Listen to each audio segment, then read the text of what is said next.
E aí, quem é você quando ninguém te vê? Quem é você quando está só? O que sobra quando ninguém te vê? Vamos tentar entender, através da lente de Sartre, como o olhar do outro interfere na construção do nosso eu.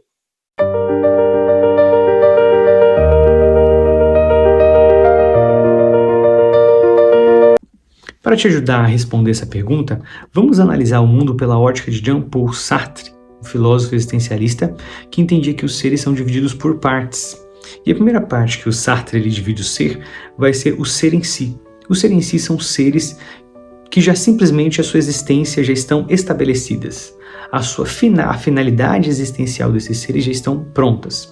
Por exemplo, uma mesa, uma cadeira, um sofá, uma TV. A finalidade existencial deles já estão estabelecidas. É tanto que a gente nunca vai ver uma mesa querendo ser uma cadeira, nem uma cadeira querendo ser uma mesa, porque a finalidade por si só já está pronta. Diferente, por exemplo, do ser para si. O ser para si é um ser um pouco mais complexo, vamos dizer assim, porque ele tem a consciência. Então nós somos seres que têm que lidar com o seu próprio eu, não só lidar, mas construir o seu próprio eu de forma diária. Tem que escolher quem vai ser, tem que escolher como vai viver. Isso me faz recordar de uma aula de filosofia, onde o professor perguntou para nós, qual a diferença do ser humano para um garfo? E a resposta, obviamente, não é só puramente química, física, né? Não é só composição dos elementos, mas que o ser humano, ele é um ser complexo, é um ser que precisa, que está sentenciado a fazer escolhas. E é por isso que essas escolhas normalmente causam angústia. E não é à toa que muitas pessoas gostariam, por exemplo, de ser um garfo, porque a sua essência, a sua finalidade está estabelecida e não dói, não tem angústia em ter que, muitas vezes, escolher pessoas no qual vai fazer parte da sua vida ou serão excluídas da sua vida. Então, enfim, muitas pessoas, escolhem até ser um garfo.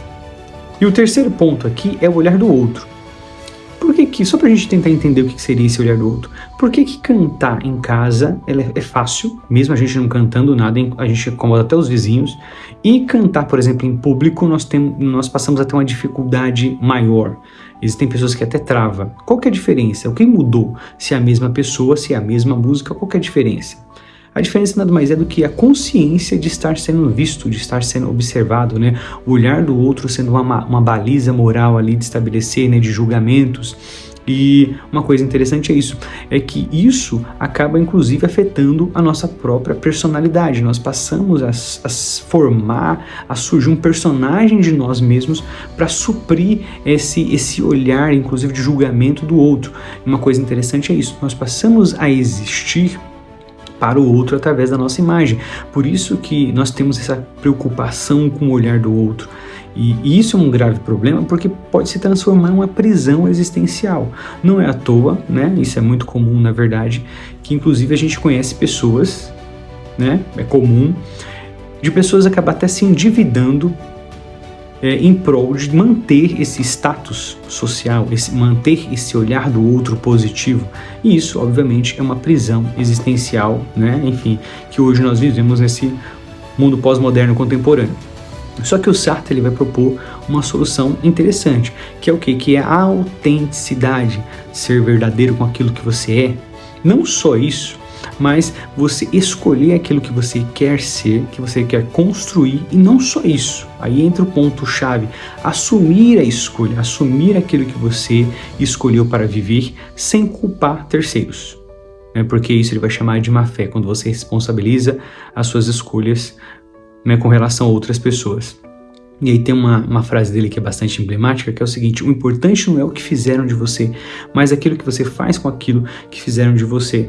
E para responder a primeira pergunta lá do vídeo, as duas primeiras perguntas, eu não sei quem você é quando está só ou quem efetivamente você é, mas o Sartre diria: seja autêntico.